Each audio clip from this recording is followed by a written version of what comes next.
Hello students, good morning.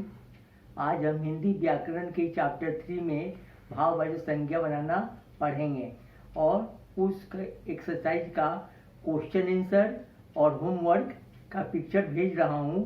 आप लोग उसे लिखिएगा और होमवर्क करने का कोशिश कीजिएगा।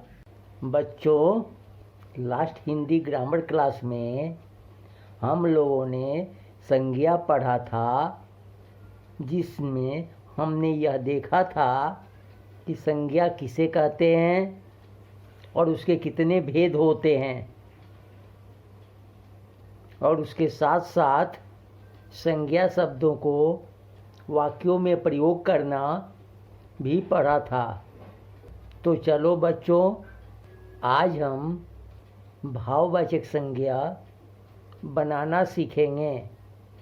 बच्चों, भाववाचक संज्ञा हम किसी भी जातिवाचक संज्ञा, विशेषण, सर्वनाम और क्रिया शब्दों से बना सकते हैं।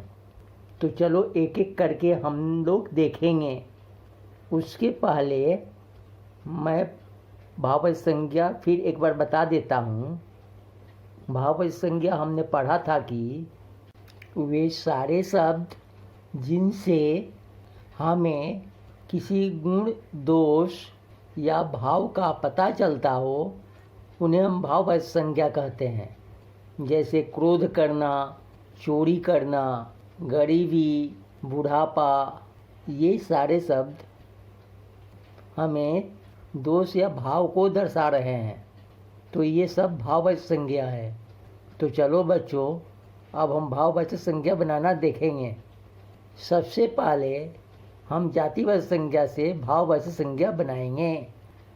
तो जातिवाचक संज्ञा वो संज्ञा शब्द है जिससे हमें किसी जाति का बोध हो रहा हो।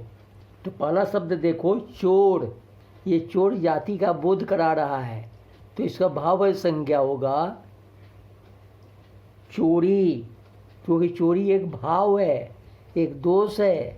ठीक है बच्चों, अब दूसरा शब्द देखो, नारी। ये नारी जाति का बोध करा रहा है, तो इसका भाववाचक संज्ञा होगा नारीत्व। बच्चों, नारीत्व एक गुण है, तो यह भाववाचक संज्ञा होगा। अब तीसरा शब्द देखो, बूढ़ा। यहाँ बूढ़ा एक जाति है, तो इसका भाववाचक संज्ञा बुढ़ापा होगा। ठीक है बच्चों, ये जातिवाचक संज्ञा से भाववाचक संज्ञा बनाना देखा हमने। ठीक है, अब हम विशेषण से भाववाचक संज्ञा बनाना देखेंगे। बच्चों, विशेषण वे शब्द हैं जिससे हमें किसी व्यक्ति या वस्तु की कोई विशेषता पता चलती हो। तो पहला शब्द देखो, सुंदर, जो कि एक विशेषण है, तो इसका भाववाचक संज्ञा होगा सुंदरता, जो कि एक गुण है। अब दूसरा शब्द देखो, सफ़ेद। सफ़ेद एक विशेषता है, उसका भाववाचक संज्ञा सफ़ेद ही होगा। ठीक है बच्चों, अब तीसरा शब्द देखो, मोटा।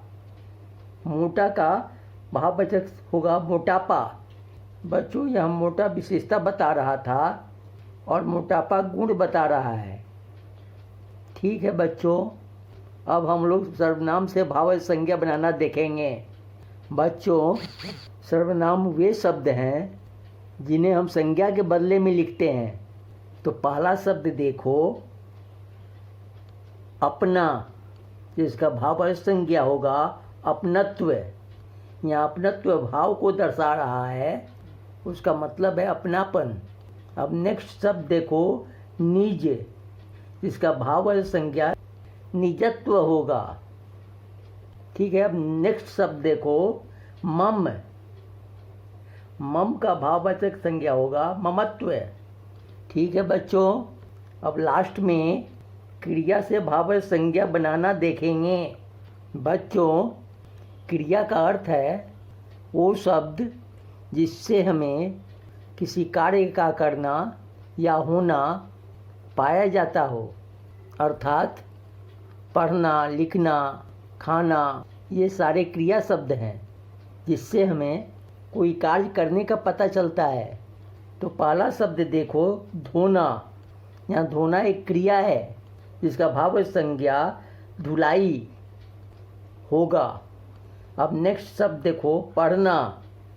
पढ़ना का भाव संज्ञा हुआ पढ़ाई। ठीक है, अब लास्ट शब्द देखो, हारना, जिसका भाव संज्ञा होगा हार। तो बच्चों, आशा करता हूँ आप लोगों को भाव संज्ञा बनाना समझ आया होगा। ऐसे ही कुछ शब्दों को आप लोग भाव संज्ञा बनाना का प्रैक्टिस करिएगा।